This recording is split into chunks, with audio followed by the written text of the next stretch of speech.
Hello again. A decision made by police intelligence has cost the country well over 100 million rand. Clearly not a smart move. The SAPS has bought surveillance drones, precise mobile location vehicles and other technological enhancements worth over 111 million rand in efforts to help win in the war against crime and corruption in the country. But with all the money spent, there's no capacity or trained personnel to operate this fancy equipment. Forensic consultant Paul O'Sullivan joins me now to discuss this matter. Good afternoon, Paul, and thank you very much for your time. I mean, a report in the Sunday Independent newspaper the past weekend citing a report by the Inspector General of Intelligence said all this acquisition has been declared fruitless and wasteful expenditure. One wonders why police intelligence, when it needs all the capacity it can muster today, would have gone this route and waste so much money. Well, it's all about corruption. I think everybody knows by this stage that the police budget has been nothing more or less than ATM for at least the last probably 10, 15 years. I mean, one just has to look since probably 2015, millions and millions. And this figure, 100 million, is just the tip of the iceberg. I think 600 million was spent on forensic equipment that was useless. And sadly enough, we have the same police service. You know, we have really good men and women in the police, and they're being led by donkeys. They have these hearts of lion, and they want to go out there and do a job. Some of them don't even have motor vehicles. All this money is being wasted, and there are police officers who want to get on and do their work, and they don't have access to a motor vehicle to go out to a crime scene and take photographs or take statements. And unfortunately, the best word I can use is paralysis. We have this corrupt paralysis within the police service where senior officers fail to deal with the challenges they are facing. And instead of dealing with them, if they find a corrupt officer, they just move him to another police station. There are a few handfuls of policemen that are actually brought to task, but most of them, like their leaders, are just moved to another station.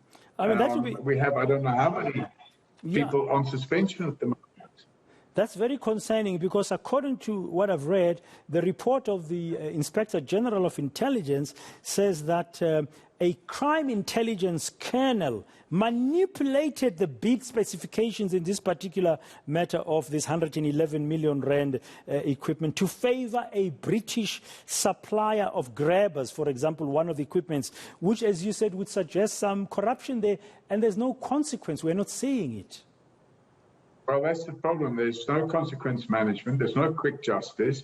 We have a situation where there are senior officials in the police service who have been involved in corrupt activities for a good number of years. Their names and the crimes they've committed are known about. They've worked in some cases in cahoots with members of the National Prosecuting Authority, and yet no action has been taken against them. I'm hopeful that with this new appointment of Andrea Johnson in the investigative directorate, that we'll start seeing some action, because clearly the previous incumbent also suffered from a bit of paralysis. But some of these cases are low-hanging fruit, and those police officials should either be behind bars in prison, or they should be on the streets and unemployed. And I've heard recently of a case just last week of a warrant officer who was involved in corrupt practices for a number of years. 3 years ago, he was criminally charged. He's managed to delay his trial using what we can best describe as a Stalingrad strategy. So he's been on suspension for 3 years. And at the end of the 3 years, the police have granted him honorable discharge on health grounds, which means he'll carry on getting his salary and benefits until he reaches the age of 60, and then he'll get full pension. So this abuse of public funds by the police has to stop. And I'm hoping that when the president appoints a new chief of police or an acting chief of police pending the appointment of a new chief of police, that we will actually have a chief of police that has some backbone and is able to deal with these issues. Yeah, you just opened that door for me because I was going to come there after you mentioned the name of Andrea Johnson and the NPA.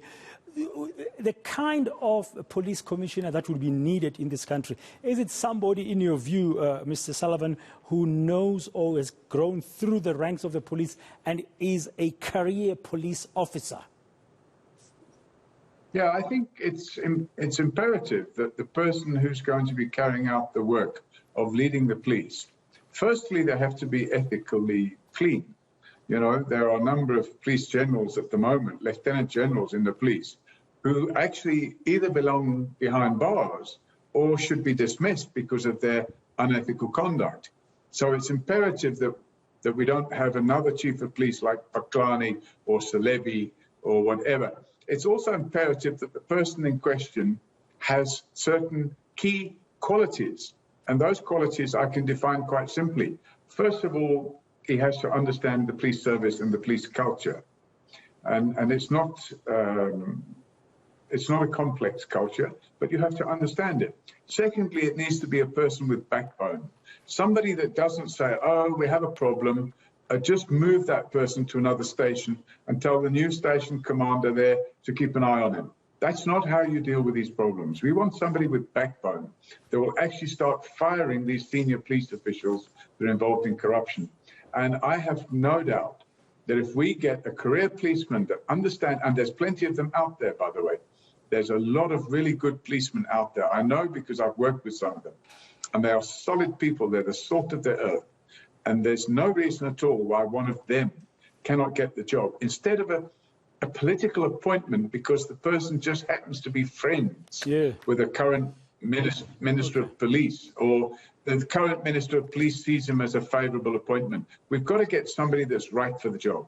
Thank you very much, Mr. Sullivan. Thanks for your patience and your time. Paul Sullivan, the forensic consultant, just weighing in on that report that showed that police intelligence spent more than 111 million rand buying high-tech equipment to help in the fight against crime. But it's gathering dust because the process was not followed, the proper process. And this is according to the report of the Inspector General of Intelligence. It's not stuff that we in the media have made up. It's stuff that is there, that has been found. Such expensive equipment gathering dust, the wrong processes were followed, and then there is no training to use this stuff. I mean, really, that baffles the mind. The whole police service needs a huge shake-up, Mr. President. Matamela Cyril Ramaphosa, please do something about it.